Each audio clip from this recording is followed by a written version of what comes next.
Walking with the ghost.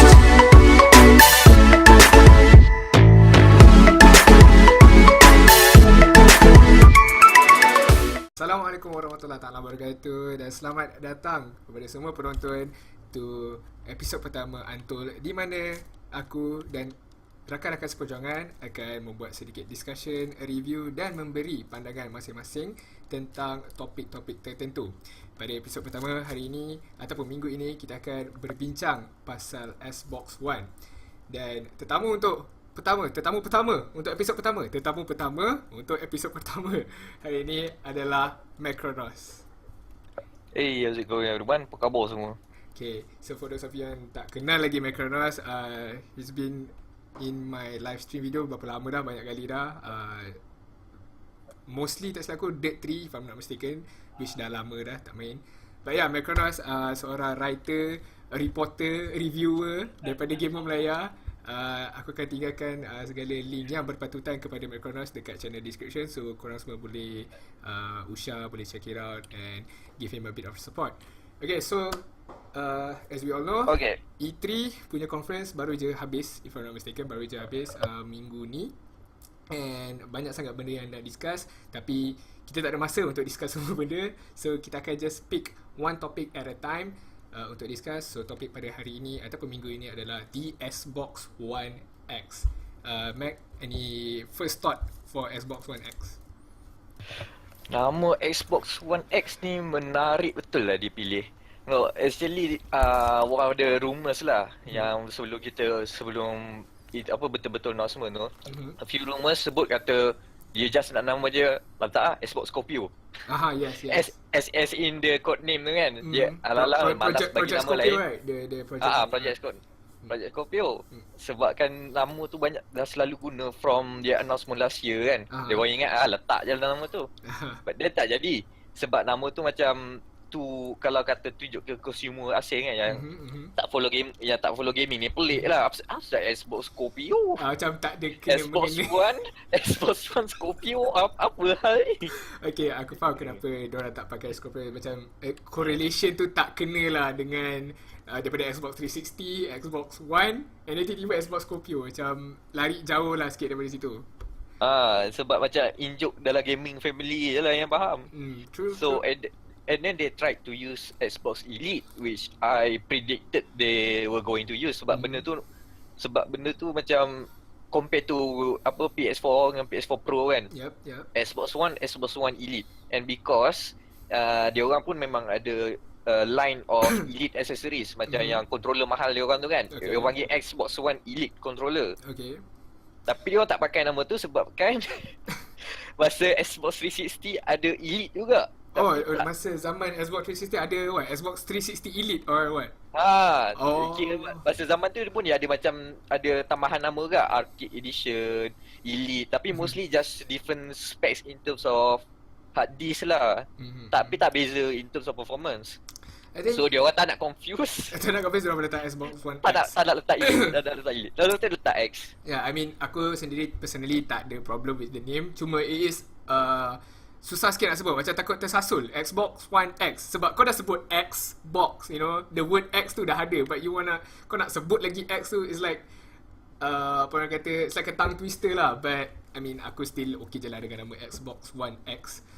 It makes more sense. Tapi itulah yang tersasul tu kan. I expect many people get confused. Xbox One S ke Xbox One X? Yes, true. Xbox Macam, One S, Xbox One X lebih kurang. It's like imagine a scenario where kau ajak member kau, jom datang rumah aku main Xbox One X. Macam penat babe nak sebut daripada jom main PS4. Like, nampak tak beza kat situ? PS4 Pro. Jom main PS4 Pro ataupun ni kan, ni jom main Xbox One X. But then again, itu orang-orang daripada Xbox lah, dia punya marketing genius dia orang nak letak nama dia. But still, Xbox One X lepas E3 tu semua orang dah kenal. I think gamers yang tengok tu should be well known of the machine itself. But for those of you yang tak tahu, for those of you yang tak tengok E3 tu, because dekat Malaysia pukul live stream dia waktu pagi, waktu sahur. So pretty sure tak ramai sangat orang Malaysia. I mean, gamers still tengok lah, but there are some people yang tak tengok and tak tahu lagi news ni. So here we are untuk bagi korang sedikit percikan news regarding Xbox One X. Alright, so the specification. Okay, as you guys can see here, I'm just gonna brief through the specs. Yang penting-penting saja. So dia punya CPU is a custom CPU at 2.3 GHz, 8 cores, but the most important thing is the GPU, which consists of 6.0 teraflops, running at 1.172 GHz, and a memory of 12 GB DDR5, and storage of 1 TB HDD. But yang paling penting sekali, this machine runs game at 4K gaming, and as we all know, PS4 Pro, all the next gen punya console are promoting 4K gaming. So, any comments pasal 4K gaming nowadays? Specifically for Xbox One X, they try to differentiate themselves. Kalau perasan masa masa conference kan, dia sebut true 4K, 4K. Dia kerja sebut tu je sebab kebanyakan game dari PS4 Pro, walaupun it is promoted as 4K, they don't run in native 4K betul-betul sebiji-sebiji 4K tu. So it's not precisely 4K lah dekat PS4 Pro, is it? Okay. Because of their specs, tak semua game yang boleh capai native 4K tu lah. Ada certain games yang memang keluar native 4K. As in, apa beza native 4K dengan bukan native 4K ni? Ayat dia punya istilah senangnya checkerboarding lah. Kalau kata you guys nak tahu lebih lanjut, boleh survey Digital Foundry punya analisis. Orang kalau sembang-sembang betul pixel je, tak kat mana pixel count je 4K ke tak 4K tu, pergi cari situ lah. Tapi senang cerita je, diorang ni upres kan. Macam contohnya screen tu macam 144p. Dia buat teknik checkerboarding tu apa-apa biar nampak kat 4K pun lawa. So is a bit of 4K lah, tapi not true 4K lah. Itu yang Microsoft punya angle.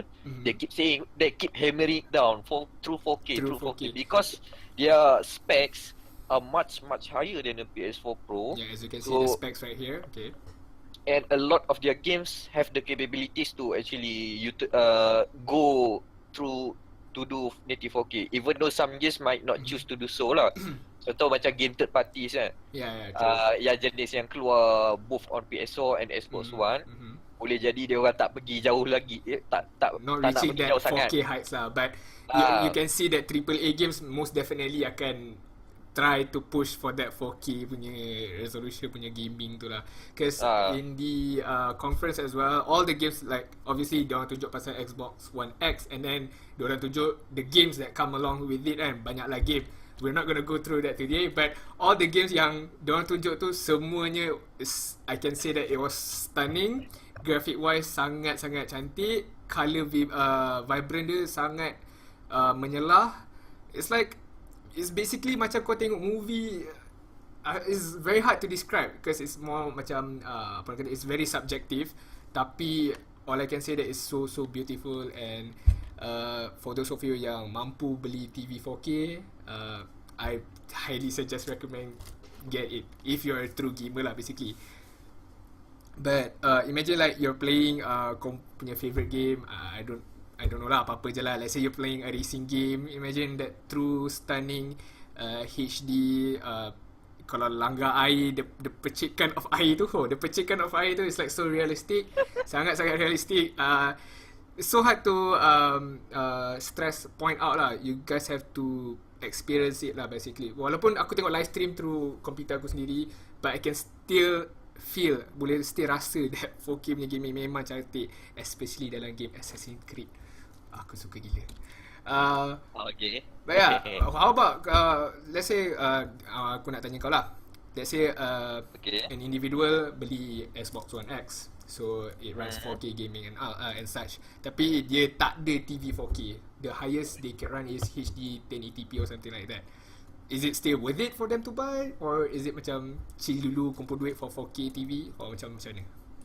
It should be fine, sebab selalunya kalau kata ini benda ni both cases sama lah, macam PS4 Pro pun jadi macam ni, Xbox One X pun jadi macam ni. Walaupun dia orang walaupun dia akan output ke screen yang bukan 4K, let's say 1080p lah kan, dia akan still produce 4K punya graphics, tapi dia scale down ke 1080p. I see. Contohnya kalau benda ni kalau tengok kat belah PC, dia biasa buat tau, dia render lebih tapi dia scale down kan ke screen yang lagi rendah resolution. Okay, faham. But then the output will make into a bit more sharper image lah. Because it still has a significant impact, advantage lah, in terms of the how it looks like. So dia tak adalah kata macam apa rugi gila-gila kalau tak pakai 4K, tapi dia adalah sikit advantage. So it's like kalau tak ada TV 4K pun still okay untuk run game ni lah. But if mampu and capable enough to beli TV 4K, go for it. Sebab advantage dia memang ada lah. But if tak ada, it still be able to run that game. Memang cantik lah. Cause tak silap aku, masa aku tengok conference tu, aku tak ingat apa sistem yang diorang cakap. Although kau tak ada TV 4K, but the game will still run in enhance punya grafik daripada yang biasa. Tak silap aku lah. I can't remember. Itulah dia. I can't remember what the thing was ataupun sistem tu apa dia panggil, but dia akan enhance lagi. So macam kau main game yang sedia ada, imagine the game kalau kau ada PS4 or Xbox One, kau main dekat TV kau, imagine that graphic but much more enhanced daripada tu. Mungkin tak sampai ke 4K but much more enhanced than that. So I think tak adalah rugi sangat kalau kau boleh beli Xbox One X dengan game dia. If mampu beli and minat nak beli, I think you should. So tak semestinya perlu ada TV 4K dan tak payah beli. That's not the question lah basically, I guess. Okay, moving on to the next thing ataupun kriteria yang aku sendiri find interesting. Orang daripada team Xbox team sendiri announce dekat E3 tu, all the Xbox games or Xbox family are backwards compatible, meaning to say game daripada yang lama pun boleh dimain dekat Xbox One X, mana-mana lah. All the Xbox punya series you can still play on one device. Any particular thoughts about that, Matt? Untuk backwards compatible, dia actually Microsoft is one of the leading platform lah yang offer benda ni. Orang kata sebab leading up to the announcement untuk yang original Xbox punya backwards compat ni, orang kata yang masa Xbox 360 punya backwards compat, orang kata tak berapa ramai orang guna. Okay.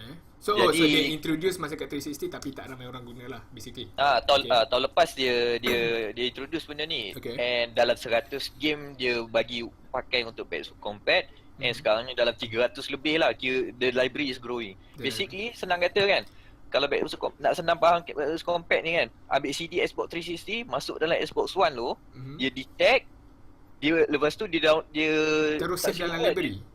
Dia download satu benda dari library. Lepas tu kalau kata kita ada daripada dalam account Xbox Live kita kan, ada 360 game daripada zaman 360 dulu. Kalau kata benda tu backwards compat, boleh download je ke Xbox One, main balik. Boleh port kat Xbox One lah terus. Basically it's an emulator. So jadi sekarang ni bila untuk announcement tahun ni, they are bringing the original Xbox as well. So CD original Xbox tu pun orang kata boleh masuk. Ini setakat ni lah, boleh masuk, dia detect, boleh download. Which is interesting. This is interesting because kalau for aku tak tahu lah, because I currently own a PS4, so aku tak ada own Xbox. But for those people yang ada Xbox yang daripada lama dulu and sekarang memang a fan of Xbox, memang dia orang main game Xbox and they decide to buy Xbox One X, I think it's beneficial for them because diorang boleh main game-game lama diorang yang very nostalgic. Aku tak boleh fikir apa nama game yang lama-lama pun. But any particular game yang korang rasa macam korang rasa aku nak main lah game ni tapi Xbox aku dah rosak. So now it's not a problem. If you have the CD, kau simpan lagi CD tu, kau simpan lagi library game tu, you can just play that on the Xbox One X and apa orang kata, relive back the memory of main game lama kau yang kau sangat-sangat suka. but on a much more powerful console lah basically. I think it's a very it's a very neat strategy, a very innovative strategy lah that Xbox, macam kau cakap lah, Microsoft is one of the leading platform yang buat backwards compatible punya sistem ni. Because it actually also, ini lah satu lagi benda yang tak semua orang fikir lah, it's actually good for preservation. So true. kalau kata kita nak tengok apa, nak patah balik apa, nak buat macam archive kan, semua history of gaming kan, kita tak sure semua Xbox yang original tu boleh tahan sampai berapa tahun ke hadapan nanti kan. So this is actually one of the better ways to preserve those titles lah. Yeah, for those young people. Sebab ada orang jenis yang memang dia akan simpan barang-barang lama dia, macam collectibles lah. It's basically a collectibles untuk diorang. And macam Mac cakap tadi, it's a better way to preserve all these treasures. Because kalau let's say kau ada physical copy, it can get ruined, CD dia boleh scratch or patah ke or something like that, or hilang basically. But dengan adanya this digital library punya archive, you know that your game is gonna be there, stored, simpan dengan selamat, unless kalau ada apa-apa technical issue, which I hope not, takkan ada. But apart from that, the game is gonna be safe there, and bila kau rasa kau nak main, just switch it on and then main lah.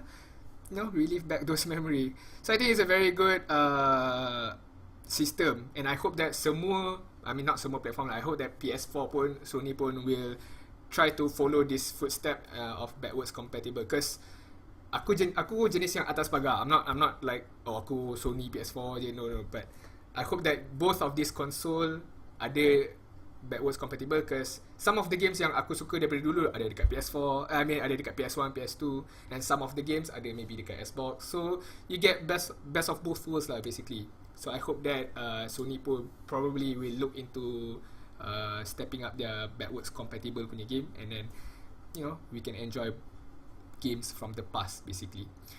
Alright, lah Sony. Alright, moving on to the one of the last criteria kita nak cerita is the design.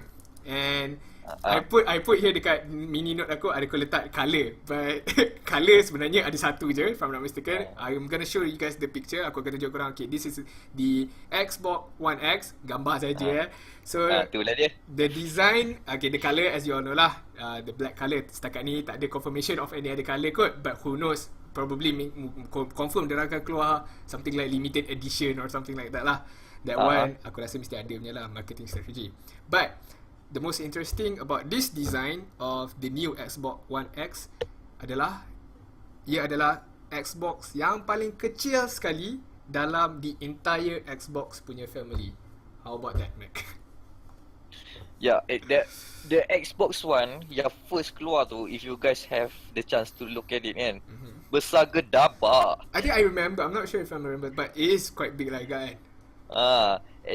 Then when they reveal the Xbox One S, dia punya gimmick dia ambil Xbox One punya casing tu, dia angkat, ada dalam tu ada Xbox One S kecil je, muat semua dalam tu. And Xbox One also dia punya power brick dia asing. Okay. Which makes it even more bigger. But Xbox One S semua ada dalam tu. Everything is in there. And when you see the Xbox One S is actually small, the X is even smaller, which is actually impressive lah, sebab dia bawa spec macam tu kan. Yeah. Oh my god, talking about the spec, aku terlupa nak mention, they use a cooling system yang aku not sure what's the name because I cannot find it, but The vapor chamber, yes. And they say dekat E3 tu, dia kata this vapor chamber is used, a cooling system that is used in a supercomputer or server punya ni. And I'm like, the hell, kau pakai cooling system some of that kind, but you put it in a console yang kecil. I'm like, macam mana benda ni boleh terjadi? I'm so confused, and basically aku impressed lah dengan the design yang sangat kecil. So senang lah kalau kau nak letak dekat mana-mana ke, more rooms for other things. But yeah, impressively dia punya design tu kan. There's one thing that's very interesting, So dalam berapa hari ke berapa minggu sebelum dia announce Xbox One X tu kan, okay, they actually showed the SDK, the software development kit. Basically the the developers punya Xbox One X tu. Their version is a bit different lah. And they showed the design and it looks okay, interesting. But then when you tengok balik Xbox One X tu, lebih kurang je.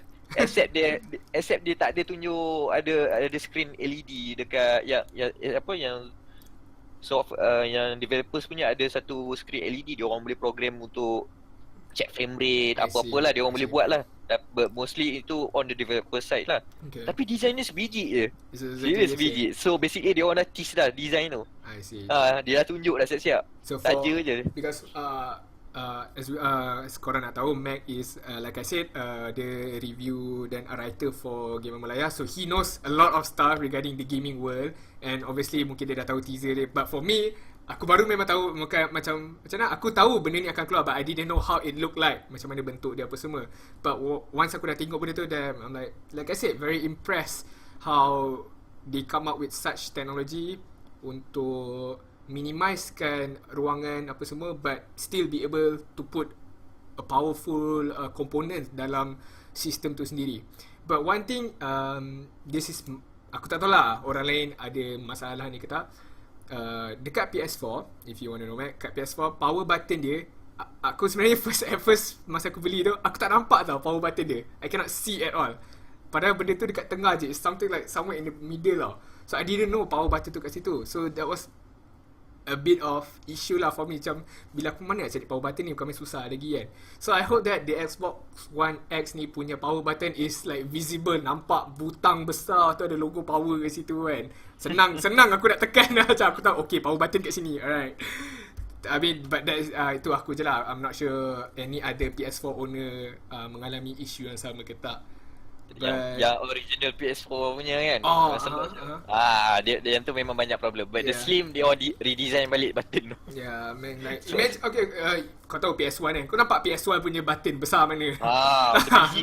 Tekan power to eject. Power eject. You know, like design that simple, tak susah pun. But itu aku punya opinion lah. But again, design dia like I said, small yet powerful. Enough said, tu je. Senang nak cakap. But right, lastly, kita dah cerita pasal basically the introduction of the product, the specs, obviously kita dah discuss tadi, and the system of backwards compatible, and the design. But the $1 million question, soalan yang tertanya-tanya, berapakah harga dia bila dia akan keluar kat Malaysia nanti? So again, aku took this price from Gamer Malaya punya punya artikel yang ditulis oleh Meckronos sendiri. Aku akan leave a link to that dekat video ni nanti. So Meckronos sendiri cakap harga, bukan sendiri cakap lah, dia expect, bukan cakap, sorry, dia speculate harga tu is gonna be around RM to RM2,200 or something like that. Roughly around that range lah. But roughly lah. My question, okay, let's say like if it's 2,200, we're just gonna put it that lah. Is it worth it for apa spec yang diorang kasih tu lah? Is it worth it?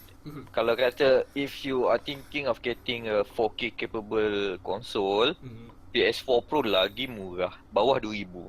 Basically like 1,700 lah, and that is the range of the official price. Yang Xbox One X ni kita speculate lagi around confirm lebih 2,000. Yeah, as we all know, macam before kita start recording tadi, Mac cakap, we were discussing about the price, and kita cakap pasal Mac cakap pasal tak campur lagi dengan tax, you know, GST or something like that. It's gonna definitely gonna bump up lah, lebih daripada 2,000 lebih lah. Plus Xbox pun tak ada official support kat sini. So basically our price is depending on siapa yang bawa masuk sini lah. So import cost, so itu yang boleh kata price will get inflated lah. Mesti naik punya lah, tambahlah 300-400 lagi tu. That's a very good opinion. Aku tak terfikir pun that aspect di mana siapa yang bawa masuk kat Malaysia. Let's say kalau ada seorang je yang bawa masuk kat Malaysia, that guy or that company or that firm akan control that price of Xbox kat Malaysia sebab dia seorang je yang bawa masuk. Itu andai kata je lah. But itu jadi masa Switch tau. True. Switch mahal kan. Tengok sebab apa. Ada seorang distributor dia dan dia bukan official, tapi dia official distributor, tapi dia boleh markup lah. Ikut dia lah. Sebab dia seorang je yang bawa masuk barang tu. But tadi Matt cakap pasal comparison with the PS4 Pro. If you want to get a 4K gaming, similar to the Xbox One X but much more cheaper, you can get the PS4 Pro. But I don't know, maybe it is quite expensive. Not quite expensive, it is expensive actually. But kalau aku sendiri, do I category it as overpriced for apa yang diorang offer? I would say maybe tak kot. Cause maybe I'm thinking of like, okay, kau invest 2 point something on this console. You're gonna get powerful console, definitely. You're gonna get that 4K gaming. You're gonna get that small box. I mean, the small Xbox One X punya design. You're not gonna get something big as like a PS4. Obviously, you're gonna get the games that gonna come along with it. I think, okay, if kau tanya aku mahal ke tak, yes, aku cakap memang mahal. Mahal. Is it worth it or overpriced? I would say maybe tak. I would lean to maybe tak lah, because of the reasons aku bagi tahu tadi. But I'm not sure apa orang lain akan fikir. But this is just my opinion based on apa yang aku rasa. But yeah, are you gonna get it, Mac? For me, tak. Sebab basically it's just tak. tak. But I'm glad it existed. I'm glad it existed because it gives a different option for siapa yang memang just a console goer, tak ada satu PC, but want something very good to look at on the 4K TV, and you have the money for that, go for it. Yeah. But I still think that the Xbox One X dah kan satu lah, dah kena lah. The Xbox One X is mostly a bit you say the market for that is a bit smaller lah than the other Xbox One, the Xbox One S. Phil Spencer, dia the head of Xbox kan, dia ada dalam 2-3 interview masa E3 ni, dia sendiri ngaku yang Xbox One X ni market dia yang orang yang nak 6 pterodactyl tu lah, dia, 6 pterodactyl dia kata, melawak lah, tak kata teraflop. Yang orang yang faham spek tu dia ambil lah Xbox One X tu. True. Dan tak semua orang nak. Dan tak macam siapa-siapa yang orang yang datang tiba-tiba nak main game kan, nak beli Xbox, ambil je lah S tu. Dan dia orang memang expect Xbox One S akan jual lagi banyak. So dia orang tak kisah. Tapi dia orang provide je. At least ada. Okay, kita boleh provide 4K. Tak nak 4K tak apa, ambil lah S tu, murah lagi. Dia orang faham. Dia customize, dia tailor to mungkin Xbox One X ni for more elite punya consumer yang memang tahu what they're gonna get for that amount of money. Macam kau cakap lah, yang betul tahu apa maksud 6.0 teraflops tu. Generally aku baca 6 teraflops, apa benda ni, macam dahsyat ke. Padahal in my general knowledge aku tak adalah tahu sangat apa benda itu kan. I have a basic idea apa benda, but tak in detail lah. And basically kalau dekat Malaysia pun kita tengok, I'm not sure lah, but apa yang aku nampak Xbox punya market dekat Malaysia ni kurang memberangsangkan sedikit as compared to Sony PS4 lah basically. I'm not sure sebab kita dibesarkan dengan PS macam Sony punya konsol ke, or is generally like that ke. Because every game shop yang aku masuk, any game shop, mesti dia akan promote obviously dia punya PS4 games, PS4 Pro, and they still have the Xbox punya barang, but normally yang dekat back shelf punya aisle yang belakang-belakang tu je lah. So I'm not sure that could be a main factor, because main factor Xbox tak mungkin successful kat sini lah kot. Is a bit a little of column A, a bit of column B lah. Yang column A tu sebab kita ramai sangat fanboy PlayStation kan, tak boleh buat apa lah, sebab memang dia orang memang market dia orang pegang betul kat sini. They really support. Kalau tengok apa sale yang untuk apa kita punya Asian punya Asian punya market kan, sale dia lain, dia punya offer untuk PS Plus subscription dia kan, betul, dia bagi game lain. Kadang-kadang game belah region kita lagi elok daripada US dengan Europe, sampai macam tu pemurah dia. So satu, and then Xbox macam kata tadi lah, dia orang tak ada official support kat sini. Tu masalah dia. Could be a problem lah. Tak ada kalau kata beli apa Xbox kan, warranty dah mana-mana lah, bukan warranty Malaysia. That's the problem. So dia orang ada tu just sekadar ada je lah. which is makes it a less tempting offer lah kalau if you want to jump into Xbox right now. Susah sikit lah untuk orang Malaysia. True, it's a bit difficult lah sebab macam kau cakap lah, tak ada official support kan. But this is kita punya opinion, kita punya pandangan, kita punya buah fikiran.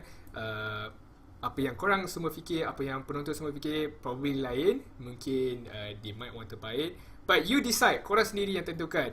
Xbox One X, expected price to be around 2.2k or maybe might be more. Specs macam aku cakap lah, 4K gaming, backwards compatible, super design. You decide whether korang nak beli ke ataupun tak nak. You're gonna stick to become a PS4 fanboy or korang akan go further, deeper into Xbox. You decide. So with that being said, aku nak cakapkan thank you so much Mac for joining my first episode today, or our first episode today. And thanks for having me. Alright, so kalau korang nak get to know more about Mac, I'm gonna leave all the punya details down below. Go check Gamer Melaya punya website out. They have all your gaming information that you need. Semua ada dekat situ. Just click, pilih artikel yang korang nak baca, dan just baca. And maybe leave a comment, review sedikit dekat Gamer Melaya. With that being said, have a great great day everyone. So yeah, keep gaming on. Assalamualaikum warahmatullahi wabarakatuh.